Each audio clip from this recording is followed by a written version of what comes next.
So another way of doing this to make it more complicated, once you've graduated from having all the beads, is to have just one bead, and for this one they'll need a helper. And so the helper is going to start with the bead at the front of the string, and then they're slowly going to move the bead closer to you while you're watching the bead and making sure that you see the V or the X at the bead as it moves closer, and make sure it's nice and smooth. And then once you reach all the way up and towards your nose, you're going to move all the way back and do the same thing moving away. Now another way of doing this as well is what we call bug on a string.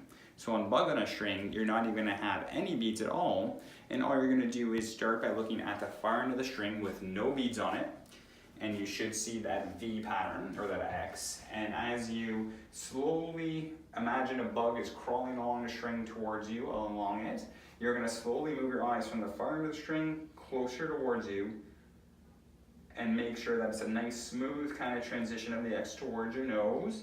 And then once you get it to your nose, you're going to smoothly move it back. Now the most important thing for this is making sure that that X moves smoothly back and forth, that it isn't choppy. It shouldn't just jump from far to near. It should be a very slow, gradual progression from far to near.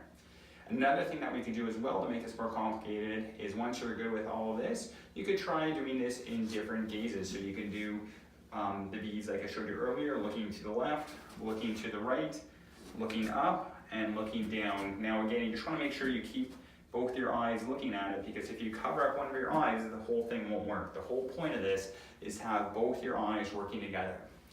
And lastly, one of the things you can do to make it more complicated is you can download a metronome timer on your phone, and then have the metronome going at a certain amount of beats per minute, and have you switch every beat of the metronome. By doing this, this allows it to become more automatic, and it's more difficult because you have to not only be able to do it quickly, but you have to also time it with each beat of the metronome.